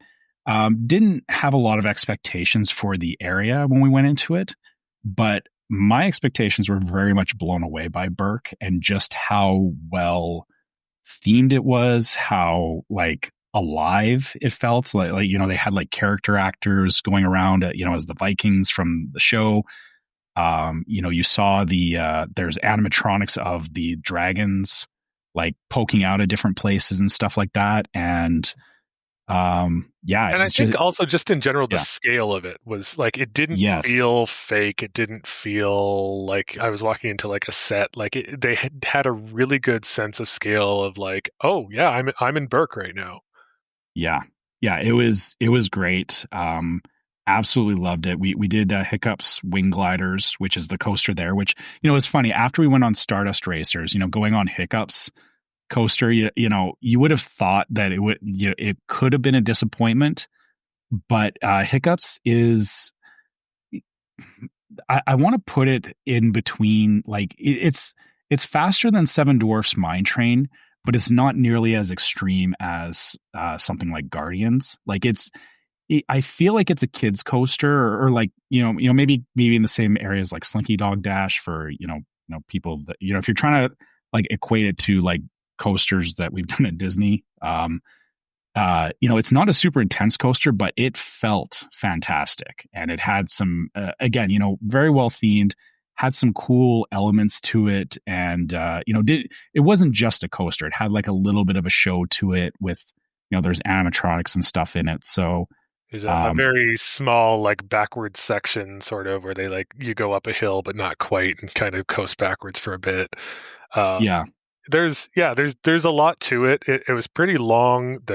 Like Trevor said, the curves were done in a very high flying kind of way, so it really felt like you were gliding on a dragon, especially when you're out over the water and you go under a bridge and stuff. A lot of really, really nice, fun elements. It felt great. Yeah. So yeah, can't say enough good things about Isle of Burke. Like it was such a good area, and it's a good, like, I don't want to call it a kids area. It's very much an all ages area. Like it didn't, there's definitely stuff tuned at kids, but it felt like there was something there for everybody. And then also, like or actually, you know what? I'll save the food for later. We'll come back to the food in a bit. Because there was, or we'll talk about the places that we ate, but I should just mention it is that there was that quick service that had like those big cone things that we almost went there to eat, but we ended up deciding to go to the other meal place there instead. Meat house. Yeah, the meat hall. Yeah. So we did Burke. We had lunch there. We'll come back to talking about the food here in a bit, because I feel it's a larger conversation of how Universal is doing their food versus Disney. But we left Burke, and then we went to we went to Harry Potter after that, didn't we? To the Ministry. Is that right? Yeah. The scale, so Hogsmeade and Diagon Alley and all that in the other parks were nice, were quaint. The Ministry in Epic Universe is on another scale. It was so huge. Like, I couldn't believe how big the area was in terms of, like, it felt like, how normally they do like forced perspective with the buildings, where like they try to make them feel bigger, but they don't quite get the scaling right. This felt like we were in Paris, like on a street in Paris. Like it was so incredibly well done. And detailed. And then everything was very detailed. Like they didn't skimp out on anything. Yeah, super detailed. Lots of like little things happening around. You saw people doing stuff with the wands and all that. There was performers on the street, which again, all very wonderful to see. We didn't get to do Ministry of Magic, the ride, but they did let us tour the queue. So we walked through the queue, which I've never been in a ride queue that was so incredibly accurate to a movie before. Like I don't know, Tom. I assume you watched all the Harry Potter movies. I assume. I mean, no. I've seen bits and pieces of them, but I'm not. So I'm not a Harry Potter fan, so I don't. Yeah, I know, but I hope maybe you had. But I mean, I've seen some of them here and there, but I wouldn't know like deep details. So in the 6th and 7th movie, like when they're in the Ministry of Magic, this ride is so bang on to that. And again, the detail, and you had actually talked about this when you were on your cruise, how there was like paintings that were moving and all that. And that was very much in the Ministry of Magic. So they had all the pictures that were animated, and like, some of them were talking to one another in the queue, and there was just stuff going on everywhere. Like it was so incredibly well done. That was even without getting on the ride. Like just the queue alone was an experience in and of itself, which, I mean, that says something. Like when we didn't even get on the ride and we still walked away from the area impressed, like they did a great job. I think I heard someone say that has been on the ride that the queue is more impressive than the ride. Okay, but that seems to track. Yeah, I watched a video of it, which I know doesn't quite give the same feeling as being on it, but like it didn't look like it would have been a special ride, but the queue itself was incredible. Yeah. Okay. Well, then I guess if we didn't miss out on anything, that's fine, because after we left Ministry of Magic, we went over to Dark Universe, which Dark Universe housed a lot of surprises for us, it turns out. So first of all, we went straight to the ride. We went and we got on Monsters Unchained, which I know this was one that Damon had been talking about, that he was very, very excited to do this. Excited for. I can see why. So I would say, in terms of the ride itself, it was, we talked earlier about the Harry Potter and the Forbidden Journey, how, it would have been better if it was more of the animatronics. Yeah. Monsters Unchained is that. There's way more animatronics. They do use screens, but they use the screens in a very creative way that they use them to add depth to the scenes instead of just like throwing you in front of a screen. So like they use it to like do stuff in the background and stuff like that. So there are still screens in the ride, but the animatronics were like, I mean, the whole ride, the story of it. The crazy thing is that, we went into it, zero expectations. And I felt like, I could have watched a movie of this, and it felt, because, it's all the like classic monsters and everything. I remember I said to you, Evan, that it reminded me of, so for anybody, old arcade games, there was a game called House of the Dead that, it kind of touched on like all the different vampires, werewolves, zombies, all that kind of stuff. Right. And this had the same kind of thing. It was so cool how they incorporated all that stuff into the ride, and it didn't feel forced at any point. Like they made the story feel very cohesive, and there was a lot going on in the ride, but you felt like you were in the middle of it. And the way that they use the ride too, like the robotic arm thing, I was worried that, because we had talked about how they're going to be doing that at Disneyland with that it's the same, it's the Kuka arm. Yeah. And they had the Sum of All Thrills at Epcot back in the day that had the same. It was the same.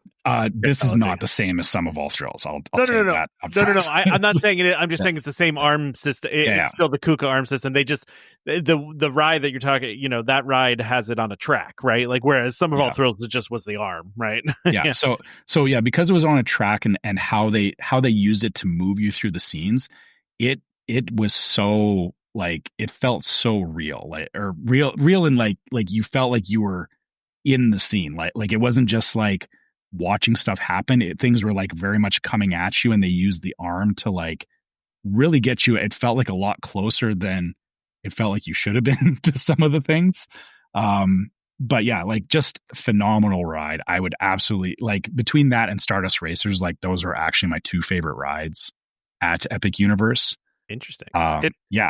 It showed like a really good evolution of like Universal Studios in general. Like we talked about, Universal Studios and then Islands of Adventure, and like how like, the old rides at Universal were very like, we're going to latch onto this one gimmick and just do it for all it's worth. And then Islands of Adventure kind of dialed some of that back a little bit, but they seem to start to learn their lesson. And it feels like at Epic Universe, they've kind of learned that like, using restraint is actually often better. Like you can do more by moving people around less, by making things happen around them. So like even the arm on this thing wasn't nearly as jerky and intense. Like they didn't have to overdo every movement to really make you feel like you were like really moving around. It I honestly just felt like it was smooth and like just overall just really enjoyable. They learned subtlety. Yeah, that's exactly. really it. And they've learned the art of subtlety. They've learned that you can do more with less. You don't have to over exaggerate everything to make people feel like they're really there. And in fact, that makes sense. Yeah, you're going to end up better off by not. Yeah, and the other thing too about it, in terms of the storytelling and everything, I actually feel that the Monsters Unchained IP or whatever, or Dark Universe, whatever they're calling it. I guess Darkmoor is it's just the classic Universal Monsters. Yeah, but it's not even really like it's a broad IP. Yeah, but it actually does like when you go to the area, it does kind of feed into like it's its own universe in that like it has like the ride has some deliberate storytelling to it. It's not just like vampires and whatever. Like it actually feels like it could be a timeless IP. Like it doesn't need a movie. It doesn't need it doesn't need something else propping it up. It feels like everything they've done with it in the park could stand the test of time, is what I feel like. After we got off the ride, we ran into Igor from the ride. Was just walking around like interacting with people, and he was hilarious. Ton of character, like just like I wanted to see more of him. Yeah, exactly. Like without knowing, like we had I think about like maybe half an hour of exposure to it at that point. And I feel like we were both like, hey, this is really cool. And we actually wanted to like see more of it. Right. So that says something, I think. That says a lot about, how well that they built out these areas in general in Epic Universe. So yeah, we went and we did Monsters Unchained. We did stop at the Burning Blade, which was I just want to point this out, is that the Burning Blade is this cool little bar, and I emphasized little bar because we were heavily disappointed when we actually walked inside and found it was this tiny little space. But they have like the big that's where you've seen like the videos of the windmill that lights on fire is over top of this bar. Is kind of weird that like it's such a cool set piece, but then the place that you walk into was like it was the smallest place in the park. It felt like maybe like an afterthought. Yeah, I don't know. But, I mean, it felt like it was just kind of a vibe that they were going for. Like it was less of a restaurant and more of just like a pub you could kind of stand around in. But yeah, it did feel oddly cramped inside. Though like still immaculately themed. Like it looked amazing. Yeah, you're right. That's fair. Like everywhere we walked into, like the theming was just off the charts. Like all the quick services, rides, everything was all themed very well. We will come back to we went to the Burning Blade thinking we were going to get food there. We ended up walking out, and we foolishly at the time we kind of laughed because when we walked by, there was another restaurant called Das Steakhouse, which we laughed at the name because it's like, Das Steakhouse, like what is that, right? That's right. And we didn't think anything of it, but yeah, we'll come back to Das Steakhouse and what we actually ate there. But we ended up eating at Das Steakhouse, which turned out to be the other great surprise we had when we were there. But after we ate at Das Steakhouse, we went to Super Nintendo World. So Super Nintendo World is it's stimulation overload in the best way. Like it was so amazing walking into that area and just like the music, like anybody, obviously if you have any kind of fan, or if you're any kind of fan of Mario in general, it was just like stuff everywhere. There was like coin blocks, there was all this stuff. You can see the videos of it, but we walked in there. We immediately were just like taken aback by it and how much stuff was going on. It kind of took us a minute, I think, when we got there. Like we were feeling, or at least I felt a little overwhelmed. But I also admit that by that point, it was like getting to it had to have been like 1 or 2 o'clock in the afternoon, and we were kind of getting. It was hot, and so I was feeling like we were needing somewhere, like we were needing to cool down a little bit, which something about Super Nintendo World that we kind of agreed on later was that the other areas felt very open and there was a lot of airflow. Super Nintendo World felt very boxed in, and it didn't feel like that there was a lot of air movement in there. And because everything was like all these bright, colorful colors, yeah, the heat just coming off of it was just crazy. So like if you're going to Super Nintendo World, be prepared that it can get hot there, like hotter than anywhere else in the park. I mean, the rest of the park can get hot too, but we really noticed it in Super Nintendo World. And then so we got in there and we bought power bands, and we because you got to do that. The power bands are fun. They have the cool. There's actually mini games tied to the power bands, and they also have, or it's tied to an app, or it's tied to the Universal app. I will say, we talked about this earlier about how like Universal doesn't do well with, or they didn't do great with like assigning tickets in their own app and whatever. Getting to this app for Super Nintendo World was the most convoluted thing ever. It was so hard to find in the app. Oh gosh. When I bought my power band, the lady at the counter's like, "Oh, I'll show you where this is. You got to go down here, scroll over, but not too far. Click on this thing, scroll down, click on this other thing, and then you get into where all the mini games are that are tied to your power band." Which, like I said, they were a lot of fun. You could easily spend like half a day just going and doing that kind of stuff, because there was actually a lot of mini games. Like we didn't do everything you could possibly do with the mini games, but we saw, like, as we were in line for rides, there was interactive points and stuff that actually played into the mini game. So like they kind of want you to ride the rides, but then also explore the park. So there was a lot of stuff that like there was things that were like multiplayer where it's like you needed multiple people with power bands playing to activate it, and yeah, just a lot of things. And I think there was like hundreds of stamps you could collect in the app for doing all of these things. I think the key was there was 5 keys you could collect, but you needed to get 3 of them. And if you did that, then you could access this other mini game where it was like a boss battle against Bowser Jr. And that was a nice, like, fun surprise. I don't think either of us knew what it was going to be going into it. I knew there was these 3 keys. We went and did that, and it turned out to be a fun. I'd say it was like 10 minutes or something like that. Yeah. It was a total of about 10 minutes we spent in there. But yeah, like you said, it was super fun, and just a great place to explore.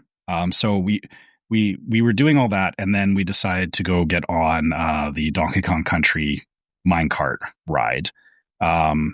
So when we got there, we got in line for the ride, and I think, what was it? It was something like, it was originally like 45 or 50 minutes for the ride. Yeah, I think it was supposed to be 45.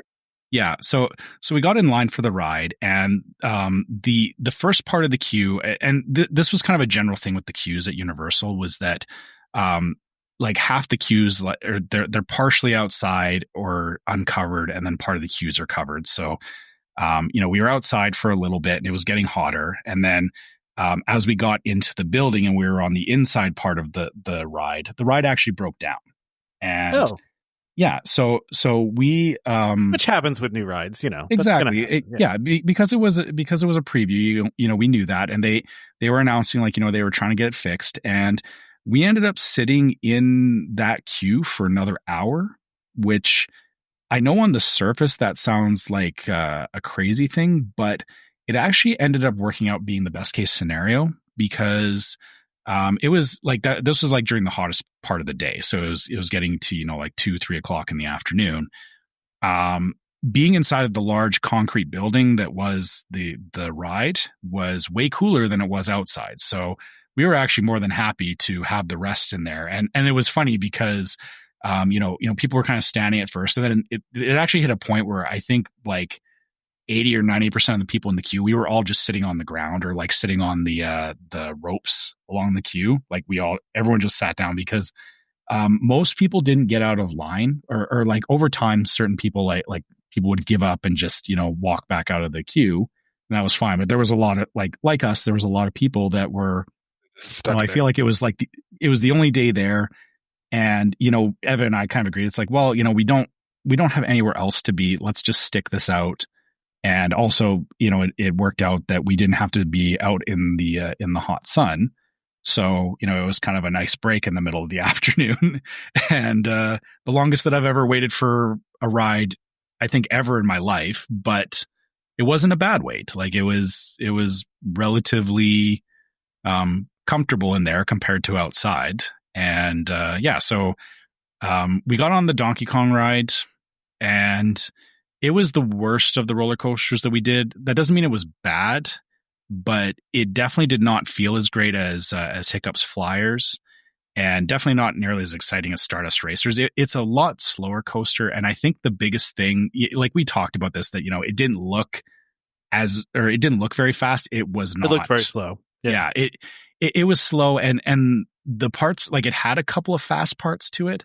But then it's like you would do like a really quick drop, and then it would immediately slow down afterwards, because there was like a scene or something that they were like showing you. So it was very much more stop and go than the other coasters, which, that's not really what you want in a coaster.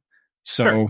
I think Trev and I both agree that, like, us being like, Donkey Kong and Nintendo fans and whatnot, and having played those games, it's like it's supposed to feel like this hectic thing, and like the gimmick of the ride was like, oh, you're jumping between tracks because the actual track is hidden.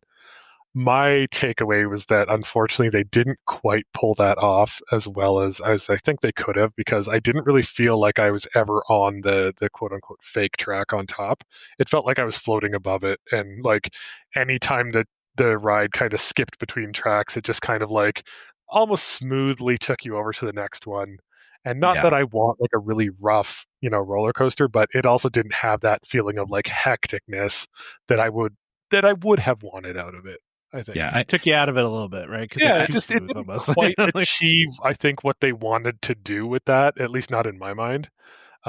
Again, like Trevor said, it wasn't a bad ride by any means. Probably not worth a 100-minute wait on any other day. But like it was still a fun ride. There's certainly some cool set pieces and stuff, and yeah, some quick parts. It didn't quite hit, I think, what they probably wanted to achieve with it. Yeah. And I think like to your point about like the how like the track hopping worked, like, when you think about how it worked in the game, it's like you wanted to feel like you were hopping from the track, and it very much felt like you were just floating. Like every time that we hit those parts where it was supposed to be like you're hopping between the track, it felt like the car was just gliding. It wasn't like, it didn't feel like it was like taking off and landing on the track. It was just kind of sliding from one to the other. Right? Like, yeah, exactly. So that took you out of it a little bit. Yeah, I could see that. So that's kind of what it looked like from the videos, though, too. Like, it just looked like it didn't go that fast. Yeah. And then I think we even said that I wonder if they're going to pull off that effect, because it didn't feel like they were going to. And so I'm not surprised by that. They definitely tried. I think they just missed what the essence of the minecart levels were in Donkey Kong, unfortunately. So, yeah, and then after that we did the Yoshi ride. It's, I think it's fair to mention that the Yoshi ride is, for every person that doesn't want to do the roller coasters, the Yoshi ride is perfectly fun. We enjoyed it. It's just like really a simple Omni mover, but it's all Yoshi themed, and there's nothing wrong with that. There's a little interactive element where you're supposed to like hunt out the eggs as you go, and you got to press the button as you see the egg, and it was cute. It was pretty short. Yeah. But yeah. I mean, definitely, and again, another one where the queue was really impressive. I'm a fan of like Yoshi games, and just being in the queue was like, oh, cool. It's like the Yoshi games.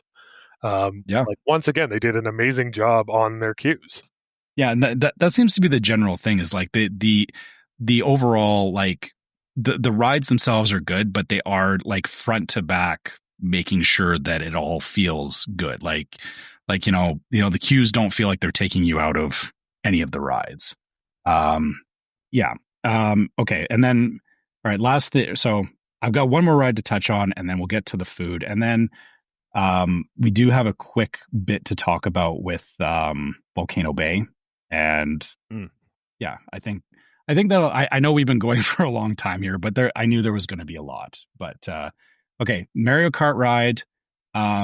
We had talked about it, Tom, that you weren't sure about it. How it actually would look with the VR glasses. The VR glasses are fun in it, but it actually, I think Evan and I agreed that it took a lot away from the ride itself, because there is so much going on in the glasses. So it's better than it looks in videos. I can confirm it's a lot better than it looks in videos. I assumed it would be, right? Yeah. Yeah. The actual effects, I think, that they do with the VR glasses and whatnot are good. The problem is more like the AR minigame that goes along with it. Unfortunately, like really takes your attention away as you're like trying to like hunt down these racers and shoot them and stuff. Is like there's so much cool stuff going on in the ride that in retrospect, I wish I was paying attention to, instead of trying to look for like, whoever. Shells or yeah. So I think that was the main takeaway from it. Yeah. Yeah. So like I said, yeah, all in all, none of the rides were bad by any means. They had high and low points to them, or, we're trying to be objective, I guess, for anybody that's wondering about the rides. Definitely if you can get there and ride these rides, do so. We're going to go back now and just talk about the food for a second before we talk about Volcano Bay. So we had two major meals there, and we had a snack there. So we ate at Mead Hall in Isle of Burke, which again, wasn't expecting it, but it was a very nice sit down, it was a quick service, but the way that they did it was you ordered through the app, and then they have a QR code on the table, and you scan it, and then they bring your food out like how they would at like a sit down service, and you get like silverware and all that. But it's a quick service. Like it felt a lot nicer than anything we had done at Disney. That's how the Beauty and the Beast restaurant at Magic Kingdom was. I don't know if it still is, but that's how it was. Okay, but when you would order on your phone, and then you would sit, and they would track your Magic Band and come to your table with the food and bring you silverware and all that. Yeah. They had a QR code on the table that you would scan instead, but same idea. And we should say, like, this wasn't just at Epic Universe. They did this at Islands of Adventure too. That's true. They did at the Jurassic all Park. Of the Universal parks. They did this, and it was great. It was better than any of the Disney ones, frankly. Yeah. So yeah, Isla Burke had, it had we had like these sausage links, which, came with potatoes and stuff, really, really good sit down meal. We both ordered the toothless plasma blast drinks, which were, it was, all in all good food for being theme park food. Like it was really nice. So that was our first meal there. The second meal we had was at Das Steakhouse. And this was actually the highlight meal of the entire trip, I think, for both of us, in terms of the theming of the food, the theming of the restaurant, like everything about it was just, it was insane.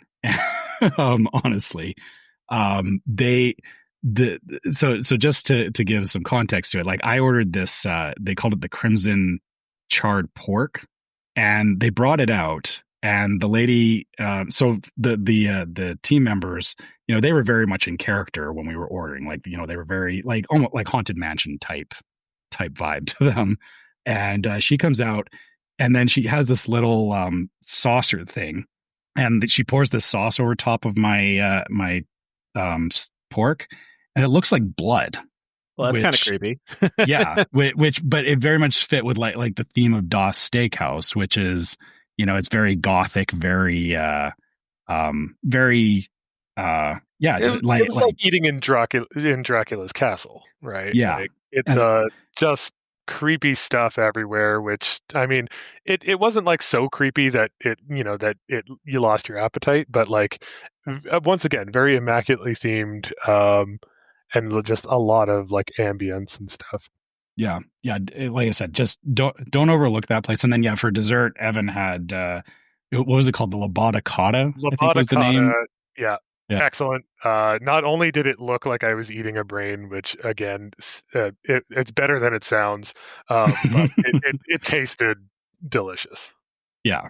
So it was a panna cotta with raspberry sauce, basically. Now what's it brain flavored? I don't know. I've never eaten a brain. I can't say. Okay. But if they do taste like that, then sure.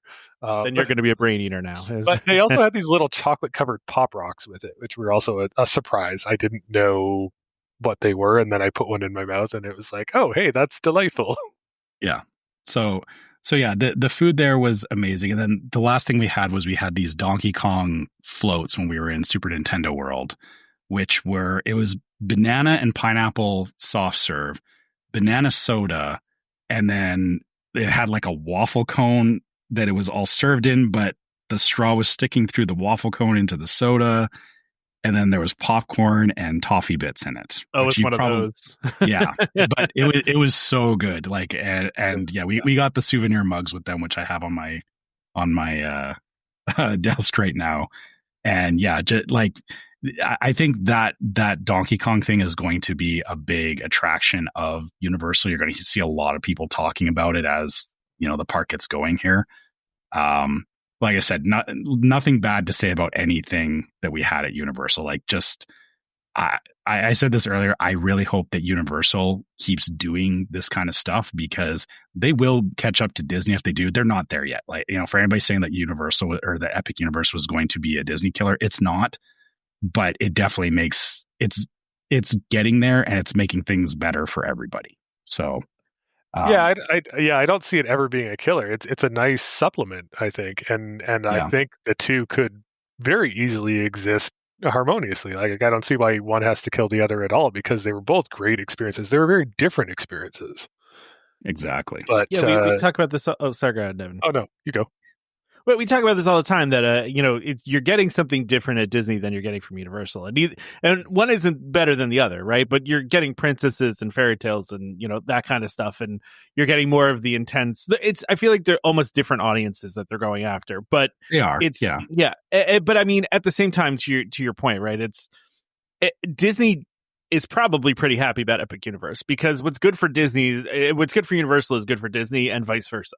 Like, they both want more things to be built because it brings people to the area and they spend money in the area. Like, and they've said that before. They said, yeah, that's great that they're doing that. Like, it's good for them. It's good for us. It's good all around. Like you said, Evan, it's a compliment.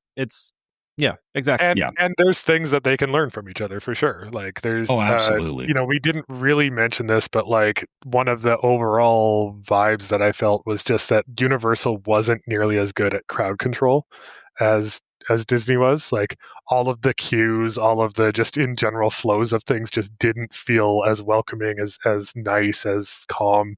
It was very much go, go, go, more like a theme park, versus Disney was just a very nice experience always. And so like Disney's got that right now over Universal. Even at Epic Universe, like I still think they didn't quite nail that.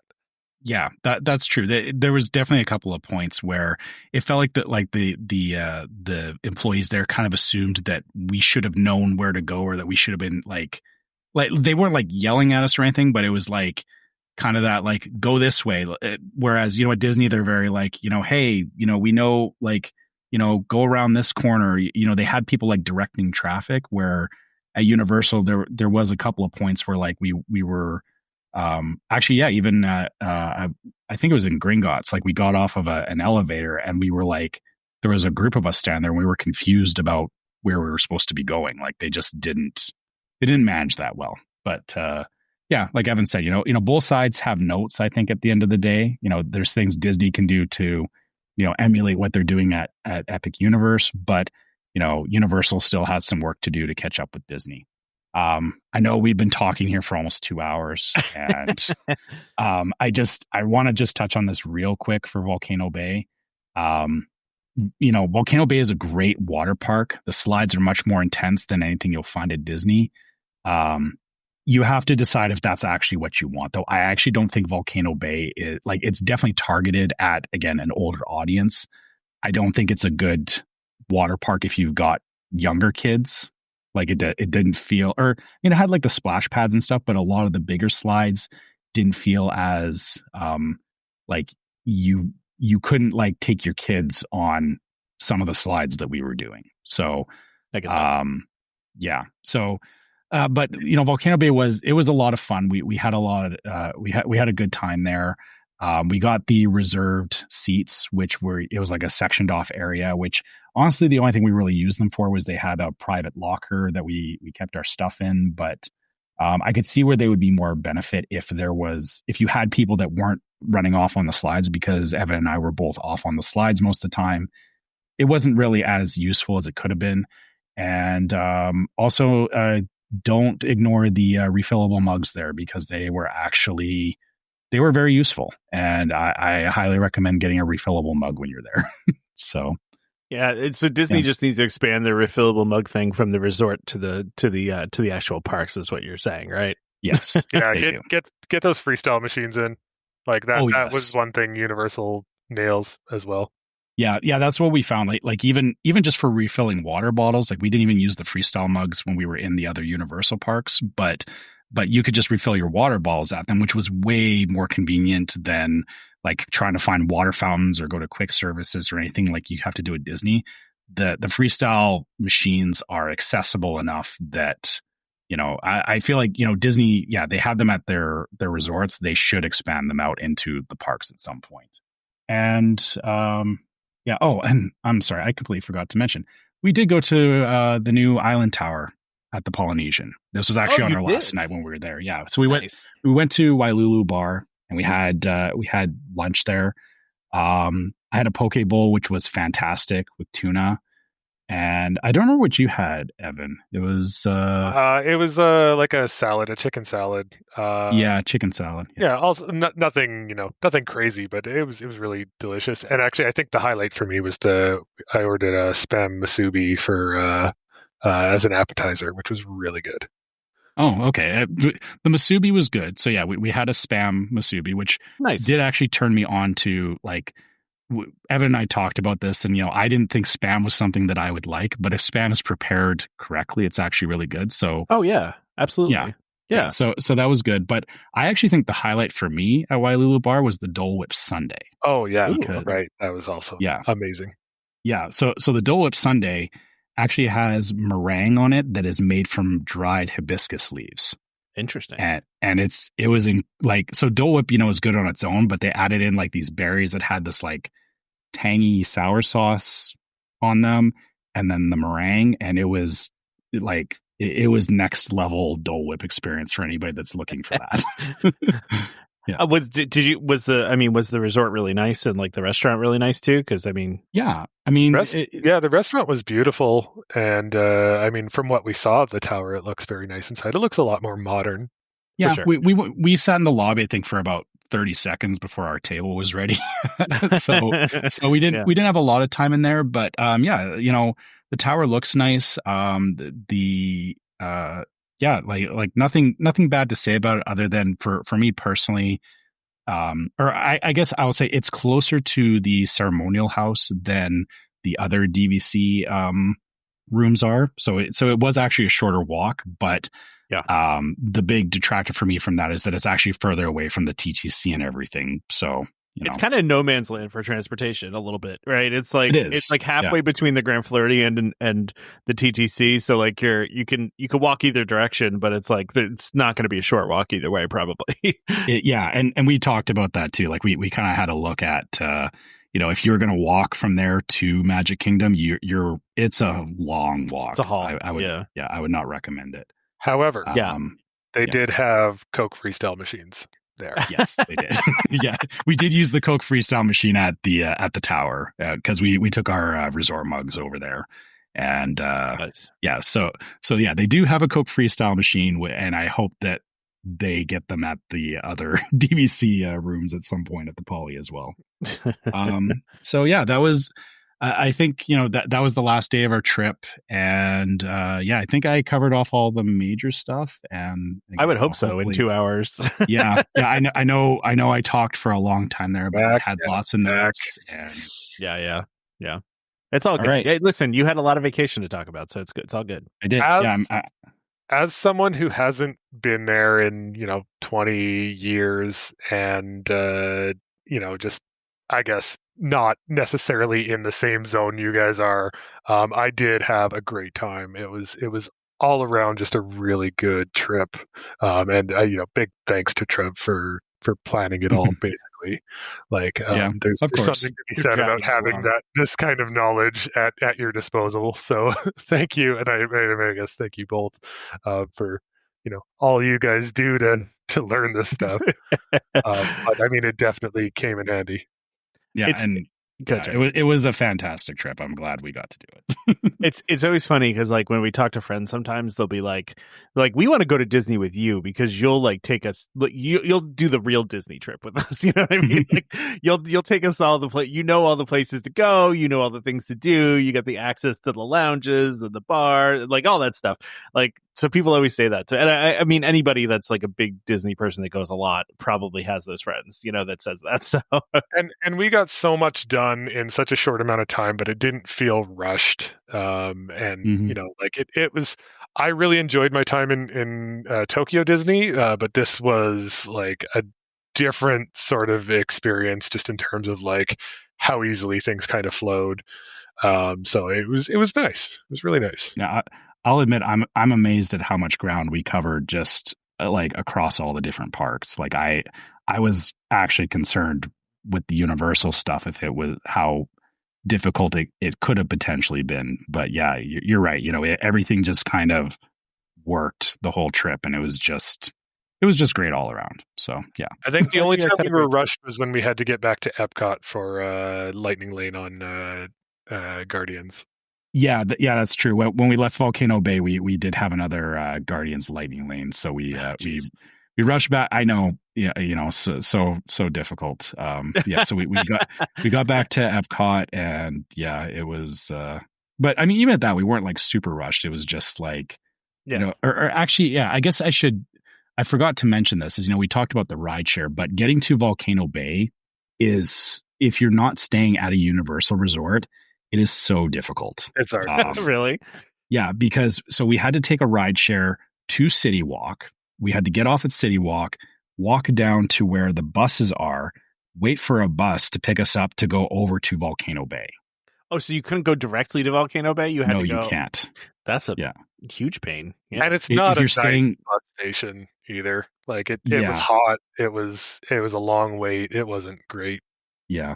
So yeah, that was probably the most unattractive thing about like not so anybody who's thinking like, oh, I'll stay at Disney and go to Universal, it takes a lot longer to get to and from places at Universal. And it was the same thing coming back, and that's why we were worried about missing our Lightning Lane for Guardians, was that by the time we left Volcano Bay, it was like, oh, now we got to get on this bus, go back, get through City Walk, get up to where they pick up for the ride share, wait for our ride share, then get back to the hotel, then get on the it's a lot of steps. The monorail to Epcot. Like, it was. I mean, I guess we could have gone just straight to Epcot, but actually, yeah, we came back to the hotel because we wanted to get changed and everything after being at Volcano Bay. So that makes sense. Yeah. But yeah, so anyway, I feel like we should wrap it up here now. We've just passed 2 hours. I feel like I need to take a nap. Yeah. Sorry, everyone. I guess this is it's also a long episode. Inside information here too. This is also the second day in a row we've done podcasting. So yes, because we did our interview yesterday with the Dapper Danielle, which will come out a couple days after this episode. So so we're tired. Yeah. I feel I am done talking, but I will still do the wrap up here, and then just go. And fast. then I will go fast. Yeah. I'll stop talking after that. So. All right. Okay. So as usual, if you ever want to reach out to us, you can always find us at welcomehomepodcast@gmail.com. We love getting your questions there. And, if you want to share your own trip reports, all that kind of stuff, we love getting that from you. You can also find us on Facebook as Welcome Home Podcast. You can find us on YouTube as Welcome Home Podcast. And you can find us on Instagram as Welcome Home Pics.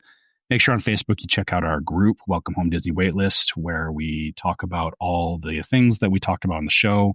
People post fun memes in there, share their own experiences, have lots of great discussions about Disney planning and all that good stuff. And if you want to help support the show, you can go to store.welcomehomepodcast.com and check out our different merch. We got all the usual stuff in there, like t-shirts and fanny packs. Everyone needs fanny packs, so make sure you get a fresh one from us. And if you want to help support us on Patreon, you can go to patreon.com/welcomehomepod and check out our different Patreon levels of support, which also gets you access to the Discord server, which is yet another thing that we mentioned earlier in the show, that, we have all kinds of other conversations on the Discord server. We do also try to post things early on the Discord server as well. So, all our Patreon supporters get, they get access to things sooner than everybody else does. So, please check that out if you're interested in, maybe getting some insider information. Last but not least, if you're listening on iTunes or Spotify or anywhere where you can leave us a 5-star review, please do so. It just helps more people find the show. And, you can write us a review on iTunes as well. We love hearing what you guys think about the show. What was Evan just going to say? Said, I did. I left you a 5-star review. When did you leave us a 5-star review? Today. Just now? Wow, it's not even up there. Earlier. Okay, it's not up yet. I would love to read it. Okay, well, thank you. Well, Evan, the other thing you can do is subscribe to Welcome Home Podcast so you can be reminded every time we release an episode. You can find us on Apple Podcasts, Amazon Music, TuneIn, Stitcher, Spotify, YouTube Music, just about any podcast app that's out there. You can find us. Just search for Welcome Home. Look for the one that's, Disney, DVC, all that fun stuff. Just a reminder to everybody, we are Welcome Home Podcast is for entertainment only. We are not employed by the Walt Disney Company, and as such, all opinions expressed on the show are our own. So please consult your DVC representative or Disney cast member for more information information about anything we talked about today, or I guess Universal cast members, since we talked almost completely about Universal today. Yeah. What do they call it? Universal? They're team members, right? They're not Team cast members. Okay, yeah. So thank you. A huge thank you to our sponsor, DVC Resale Market, for sponsoring this episode. And of course, World of DVC for continuing to be our very good friends and awesome partners. Join us next time for more Disney Parks discussion. Of course, more DVC talk. We hope to see you all real soon. This is Skipper Albert Awol, the voice of the jungle, signing off from Welcome Home Podcast on the DVC. Do a huddle when we hit a chair. How she can cuddle is no man's affair. I looked around from pole to pole, found her in a sugar bowl. Look out, here comes